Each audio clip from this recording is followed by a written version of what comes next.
you were doing Legend of Zelda. Actually, I was trying to do Jaws, but it just turned into Legend of Zelda. So I was just like, bum, doo, dum, dum, dum, bum, bum, bum, bum, bum, bum, doo, doo, doo, doo, dum, ba-da-dee-dee-dum.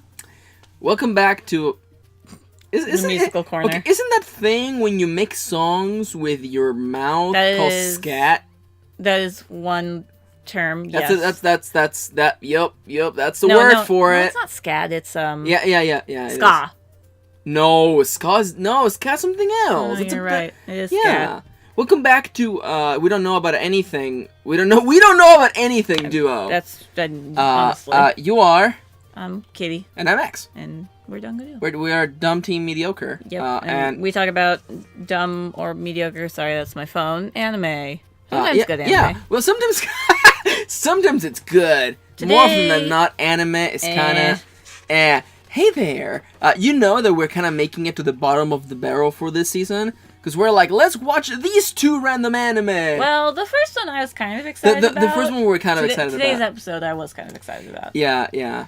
Just turns out to be... Just wait for Sunday's one, though, because... Because we ran out of ideas fast. Yeah, we ran out of ideas. This wasn't even on our list, and we were like, fuck or whatever. Yeah. So in case you don't know, we're Dango Duo. We do anime content and Let's Play stuffs every single day. And today we're reacting to the first episode of... the Junji Ito Collection. Whoa, I heard of that guy! He's a scary guy. Isn't he scary? Yeah, he made that Slock girl. He makes the scary. And the spirals.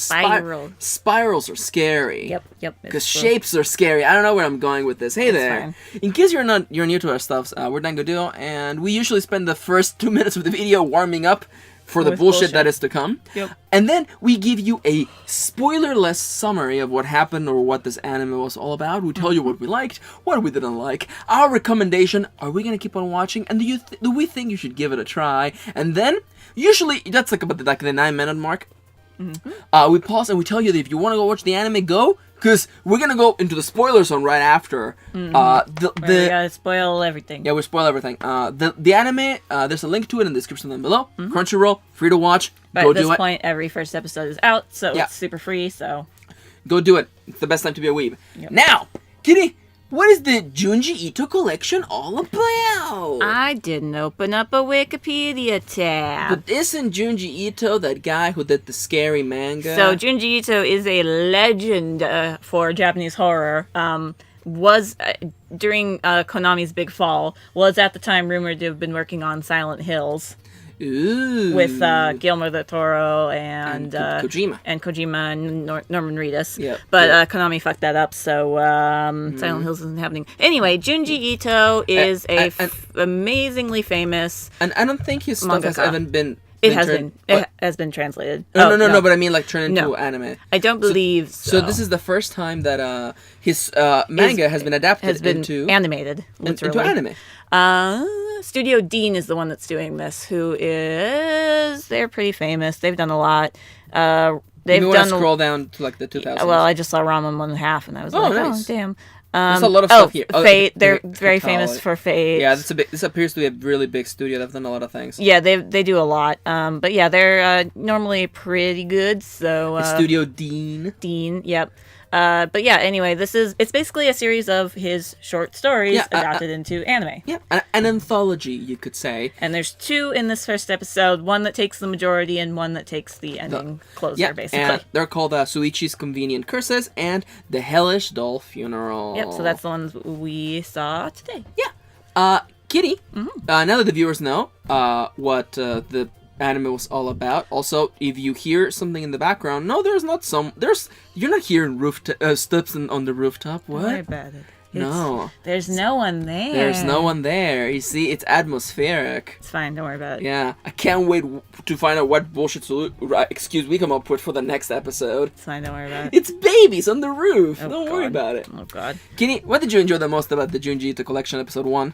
The animation is really nice. It's very, the lines are thick, but, like, really, like, beautifully drawn, and it's nicely animated. There's not a whole lot of, like, movement, but the movement that you do see is really, like, it plays with it in a way where, you know, it's scary even, like, the way that it's animated. Like, I'm thinking of the one big like thing that shows up yeah. towards the end of the first short, and you're like, what the fuck is that? Yeah, it's very eerie. It moves badly in like a way which gets explained, but it's also is to add to the creep factor of it, and you're like, what the fuck? Is that a cross section of the Uncanny Valley where you're squinting at it going, is that what I think it is? That it's moving, but it looks wrong. Yeah, which they did a really good job on. I will totally give them props for that. Absolutely. Now, as for what I like the most, I think the visuals in the opening were amazing. They're really cool. It's totally his style. Yeah. The song itself was kind of okay, but the visuals, like, I was getting me excited to watch the episode. Yeah, no, they're totally cool, and they totally fit the theme of like his work. Yep. Now, Kitty, what a great time we chose to start recording. Fuck it. We could lie and say that our neighbors upstairs are terrible people. We don't have an upstairs. Yeah, but what if we do, though? What if we suddenly have an upstairs? That actually just sounds like an episode of Doctor Who. Yeah, I thought you were going to go to the upside down, like in Stranger Things. So you have the upside up. Upside up.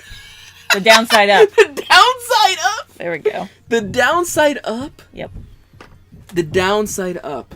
So instead of it being all dirty, it's all clean. Yeah, it's all nice and pretty. Can't we just live? Isn't that just heaven? I don't know.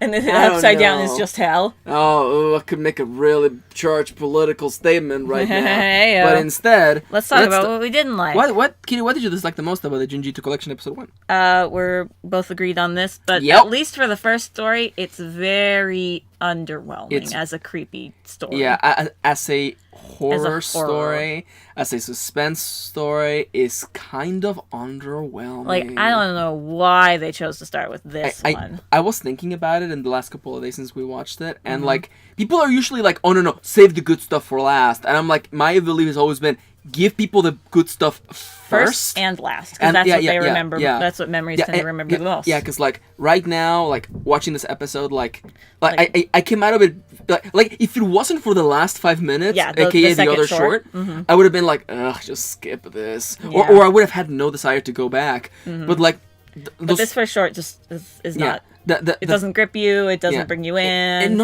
And it doesn't have an escalation. Scary. Like, it didn't have a payoff at the end. Yeah, no, I was expecting at least the guy to die. Yeah, and he didn't. Spoilers. He didn't die. Yeah, like there was no payoff, and I feel like that's literally because you could see where it was going. You could see the build up, and then it just kind of stopped. And so I don't know if they're gonna go back to that. I don't think so, because it doesn't seem like it so far. And maybe that's just where it ends, and maybe it's just kind of lame. Or maybe it just keeps going. I don't know. That's weird. Yeah, it seems But strange. yeah, so far that was kind of underwhelming. Not very good. Kitty. Now we'll talk about the final short, the 5-minute one. Yeah, that's going to be all in the spoiler zone. Yeah, there's no way we can't touch on that because it's literally like 2 minutes. Yeah. And if I must just talk about this right now, that is the best part of this episode. Yeah. It is the most Junji Ito part of this episode. Yeah. Because you can feel it, and it left me feeling. It gave me more dread in 2 minutes than the rest of the episode did in 20. Yeah. And ironically, it was way better written too. And that is Junji Ito. Yeah, with like 5 lines of dialogue. This first short didn't like feel like what I've heard of him. Whereas that last short was like, that's Junji Ito. Yep. That's got his name all over it. Kitty, do you recommend it? And do you think the viewer should give it a try? Oh no! Are we gonna keep watching? You do that all the time. Do I do it all the time? It's fine. My brain, I don't brain good. That's okay. That's what I'm here for. When you don't brain good, I brain good. And when I don't brain good, you good. I don't brain good either. Yeah, exactly. So we're both. Are screwed. you gonna keep on watching? And do I recommend it? Yeah. Maybe. I think what I'd like to do is like hear people's opinions on what the best shorts are and then just watch those. Yeah, that's fair. Yeah. Like for instance, like right now you're watching this and you're all like, I don't know if we should give it a try. Just watch the last 5 minutes. Just watch Hellish Doll Funeral. You just watch Hellish Doll Funeral. And that's the best 2 minutes of the whole episode. As for if I recommend it, yeah, or you could just go get the manga if you haven't read it already. I feel like that's the best recommendation because you can all read all of it. Just go read all of his work. And his manga is fucking creepy as fuck. It's balls, so honestly... It's nice that it's animated, but like... You also lose a little bit of his style. You do, unfortunately. But they kept a lot of style, which is good. So if you really like Soichi's Convenient Curses short story, you'll totally love this. I guess, yeah. So, because it's animated and it's creepy in a way. Yeah. So, like, if you've already read all of his stuff and you just want more content... Here you go. There you go. And with that... What about you? I feel the exact same way. Yeah. I feel like your recommendation is the best because it's like if you really want more of this, just go get the manga. Yeah, if you haven't read any of his work before and you're like, that sounds creepy. It's really creepy. Go get Look the up the manga. one about spirals. That one is fucking balls. Yeah. But yeah, these are our thoughts. Now we're gonna go into the spoiler zone and literally go through everything. Yep. So right now, if you haven't seen it, pause and go watch it. It's in the description down below. Or if you already have, or don't care, or just want to listen to our shenanigans, tag along because the spoiler zone begins at the count of 3, 2, 1. Spoilers. Oh, you fucked up bad. The last story was so fucking creepy. Yeah, that's the good shit. It lingers on me even now. But first off, Kitty. We gotta talk about the not as good one.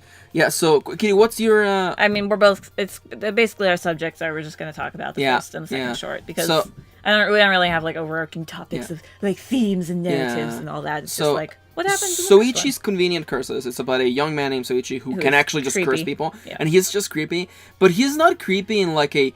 He's not fully creepy. He's kind of like stupid, jokey creepy. Yeah, like the tone of that short feels completely all over the place, and it felt like more like Junji Ito was like, I want to write something kind of lighthearted, but still a little spooky. Yeah. So he wrote this weird character. It's a really weird place to start because all of his stories are like existential fucking like horror and dread. Yeah. But this one's like some dumb kid trying to put curses on other dumb kids, and he got caught. Yeah, like I almost feel they should have just done like 3 10-minute shorts instead of a 20-minute Soichi episode and then 2 minutes of the hellish doll funeral. Yeah, so like I mean, like it's kind of and also I mean right. I don't know, like I feel like it pulls punches sometimes because like the one guy who you see him kind of die at the hands of a giant spider just is covered in toilet paper somehow at the after that. Yeah, toilet paper like it's spider and I'm like wrappings. I'm like no one dies in that episode. Nobody dies. Except for the toad. Yeah. Which they didn't even show. I was actually kind of surprised. I was a little worried they were going to show that, and then they didn't. Yeah. And it kind of took the punch away. And like I the story escalates, you know, with Soichi just kind of like putting curses on people, and then the old man who owns the cedar forest noticing, and also isn't that a witchcraft thing where like or a curse thing where like you need to put it on a cedar tree? Yeah, because of the purity of cedar or something. Yeah, something or another. So that is consistent, and I like that. But like the old man is setting up traps and literal stuff. bear traps. Yeah, and of course Soichi's going into the forest. Yeah. And he gets stuck in there. His stupid suit. Let's not talk about the suit. Like there's no blood in this episode. Yeah. So yeah, he doesn't get trapped on his leg. He's like walking on stilts as like this big weird creature somehow. Yeah. It's funny because he can do curses, but then for his final thing, he's just wearing a suit. Yeah. This is super underwhelming. Yeah. This is and I don't want to say it, but it's weak. The giant spider part was like terrifying until it cut away back to toilet paper. Yeah. Like, why'd you have to make it real? Like and what does that mean? Like, did he cover himself with toilet paper? Yeah, exactly. I don't know. Like it's one of those things where like you're like and here we go once again. It's like it's the nature of magical realism where like you want to create a world where the viewer doesn't question the reality of it because everything makes sense internally. It is a world in which its rules make sense internally. So you have the random things happening, like a character who just falls asleep in the forest with his head buried up, or like who buried him? Did Soichi bury him? And like had it been as creepy as that, but he's just covered in toilet paper, and that just brings you back to the real world. Like magic thing is fine, but I don't like a dark magic set putting a person in a forest buried up to the neck and making them sleep. I get that. That's fine. I can buy that. Yeah. Dark magic making it so someone sees a spider and then they wrap themselves in toilet paper and pass out. Yeah, well, it's because he thought he was being wrapped in spider. But who was wrapping him? But did he wrap himself? There's someone in the comments is like, I know everything about Junji Ito, and you guys just don't get it. Fair. You guys just missed all the subtle hints in there. If we did, then the anime wasn't very good at telling it. So Soichi's because like you wouldn't. I liked the bit of like he's asleep and buried up into his neck in earth, but then when you go to the spider part, you have to like retroactively go back and be like, okay, so how did he actually get there? Yeah, right? Because you explained too much almost. Yeah, and also, listen, this story just ends with the big brother saving Soichi, and then Soichi's toad dies. Everything, just life goes on. Yeah. And what feels weird to me is, like, I don't know if they're... We watch only episode 1. And I don't know if they're bringing Shuichi back. We look at the list of episodes, and Shuichi's not mentioned again. Mm-hmm. So I don't know. And, like... And the voice cast is enormous. Yeah. So, like, I don't know if they're bringing him back. Yeah, I don't know. So, like, it's one of those things where I'm like, this is the end of the story? You have this creepy-ass character. And nothing happens to him. And, yeah, like, you could see the line. Yeah, where he just literally dies in that forest, and the old man kills him. The guy tries to throw an axe at him, and you could see the diverging path of the axe hits him and kills him. And that would have actually made sense tonally, because the idea of, like, oh, he's using all this dark magic to kill people, and then someone just kills him with a fucking axe. Yeah, and the fact that, like, he thinks he's doing good, but, like, in the end he's actually just fucking everyone up, and so he gets fucked up in the end, too. Yeah. Like, that would have fit tonally. Instead of, like, ending on a joke of, like, oh, it stinks, the toad died. I killed the toad that I totally... basically set him out to die. Yeah, I trapped him in an airtight container. How dare people I? die when they're killed, kitty. Yeah. So let's talk about the best part of the episode, which is Hellish Doll Funeral. In 2 minutes, this is Junji Ito. This fucked me up in 2 minutes. Yeah. So the setup is that you see a man who's like looking out the window and he's looking sad. Yeah. And then behind him you see this what appears to be a large doll, a living doll though, because it's moving. Because it moves a little and it's talking. And then he says that his daughter has succumbed to the doll transmorphification or something. Mm-hmm. And then you know she's like she looks like a doll, and then we get this explanation that like in this world, children sometimes fall victim to this, and the parents immediately kill them because they slowly turn into a doll. Them. Yeah, and they burn them, and then they're like, we don't have the heart to do that. And then you go, and then at that moment, the audience like, goes, that's nice. That's actually, I mean, it why kind would of sucks you to kill just your kill child. And then they show, and then you see what happens when you don't burn your child. He becomes a doll. That transformation is, and it's very like slow. Like slow is like a 2-minute short. Yeah. And then, like, you get to that point that where... final visual, which is, like, so fucked up and disgusting, and you're like, it's too late now. And that's the most Junji Ito thing ever. Yeah, and like, what do we do now? Yeah. You know, the wife isn't around anymore, so, like, that also is kind of like, whoa. The road to hell is paved with good intentions. Yeah. Also, there's also the reality of, like, the daughter is in there. Yeah, she's still in there. The daughter is in there, yeah.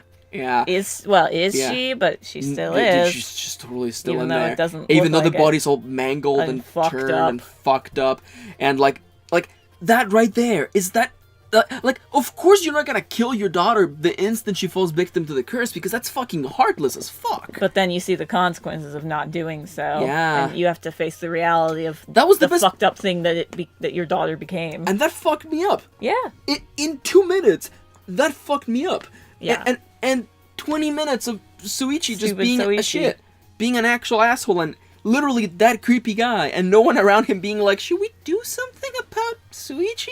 Nope. He's like cackling to himself. Yeah. He said that he was gonna murder a guy for me. He said he was gonna murder my best friend. Yeah. Because he thinks we got in a no one fight. mentions it. Yeah. Man, and and the Japanese police don't ever come. Okay, oof. And that scene with the spider where he's like, oh, Sis looks at spider, and then the brother just does it to him. Grabs it and does it to him. He's it's so fucking, totally dumb. It's so fucking pathetic and stupid. Yeah. And then you have the Hellish Doll Funeral that is literally like, and it's funny because like from a writing point of view, I'm like, wait, your daughter turned into a doll? What the fuck? And then he's like, in this world, sometimes children fall victim to this sickness. It's that little line of like most parents burn their children when this happens. Yeah. And like this is what happens in this world. And I'm like, oh. And you're like, I'm in, all right. This is how this works. You got me. Yeah. And I'm like, you could have given me 10 minutes of that slow transformation. 10 minutes of like the wife leaving him. Yeah, or like getting sick, or maybe the daughter did something to her, you know? You could have given me 10 minutes of that. There could have been a way more suspense and we would have eaten that up. Yeah. So, Kitty, closing thoughts? What do you think about Junji Ito Collection Episode 1? First short's kind of dumb. Second short is really good. Yeah. Again, really underwhelming in the first one. Yeah, like it was not a good introductory episode. Like I don't know if like just like Junji Ito's less famous works are just more like that, or like Maybe, because I know the next episode has Slug Girl, I think I or think is that's the third one? episode, yeah. Yeah, I'm like, that one's good. Mm-hmm. And then, like, I'm sure the Spiral one is coming up because it's one of his biggest freaking stories. Yeah. And then the one about the holes in the walls, that one is also going to come up. Mm-hmm. It's just, like, his biggest work. But, I mean, maybe. But why would you start with, like... Well, unless that was his very first fucking story. Unless they're going in chronological order, which would be kind of cool, but also kind of dumb. I don't know. Is that the best course of action? No. I don't know. But anyhow, we watched it. Yep. It's alright. It was the last 2 minutes is the best fucking part in it. I think I'm going to wait for somebody to be like, what are the best ones? Yeah. And we'll just watch those. Watch the last 2 minutes of every episode. Oof. Maybe the next one is great. Maybe. It's hard to tell. A bad start doesn't always spell doom. No. Sometimes a good show has a bad show has a good first episode. Mm-hmm. I can't think of one right now. But I'm sure they exist. I'm sure it exists. You know? So for the time being, actually... No, the first episode of Set was pretty bad. Yeah. Hey there, everybody. We're Dango Duo. We want to thank you for tagging along. We want to let you know that we have Twitter accounts. Whoop, whoop, whoop, whoop. Whoop, whoop. At Dango Duo for updates on when videos go up, and also any technical issues or when we get Dango mail from our friends and buddies. We also at LadyKittyLynn. Yeah. For Love Life shit. Yep. And memes. Yep. Lots of memes. Wholesome memes. Sometimes. And add MistreKirin for writing advice, what I'm up to, what I'm doing, and updates on what my Monster Hunter character looks like. Fair. Yeah, I've been doing that because people like it, and also just posting random clips. Fair. Additional to that, did you know we have an Amazon wishlist? If you enjoy our content and want to give us a little something, get us to watch an anime, push us to finally play that one video game that you guys really want, or get us to unbox some Pokemon cards. There you go. And if there's something in there that you want to give us but it's not there, just add Kitty or just post it in the comments and we'll add it. Yep, no worries. Yeah, and talking about that, if you enjoy our content and want to make sure we can continue making it for the foreseeable future, please consider pledging to our Patreon! Woo, it's the only way we make money. Yeah, now. Thanks to YouTube's stupid monetization things. Yeah. Patreon.com/DangoDuo is the #1 place to support us and get cool perks along the way. Mm-hmm. You can get to watch our videos early, pledge or vote in lotteries, and watch the monthly videos. I'm running out of breath, and I need a sip of water. Kitty, tell them the deal. And watch monthly videos and more. And get shoutouts. Like the following people: Amelia, Angela, Arizos, Leire, Luna, and Victoria. Victoria, whoop, thank you. Whoop, whoop, whoop. I feel like I have sand in my ear, but it's just... Why would there be sand in... You know that feeling of, like, sand in your ear? It's horrible. Do I? I don't know. Do I know that feeling? Have you ever gotten sand in your ear? It's horrible. I don't think I live have. by the beach. I don't think I've ever gotten sand in... How did you get sand in your ear? Are you rolling around in the sand? No, it just happens. You're at the beach. It gets sandy. It's everywhere. Does it? Yes. Yes, it does. Does that happen? Everywhere. Yes. Everywhere. Yes. Everywhere. Oh, yes. It's I mean, I haven't been to the ocean in a while, so maybe. That's fair. That's why I just love going to pools. Yeah. Oh, man. Pools are so good. Yeah, good shit. It's nothing to do with Junji. Yes, no. It's fine. You got any hellish dolls you want to hold a funeral for? My dolls are all very beautiful. Your dolls are all beautiful, and none of them suffer terrible transmogrifications. Nope. Yet. Man, that was fucking creepy. Yeah. That was fucked up. Nice. Thank you, Roof Man.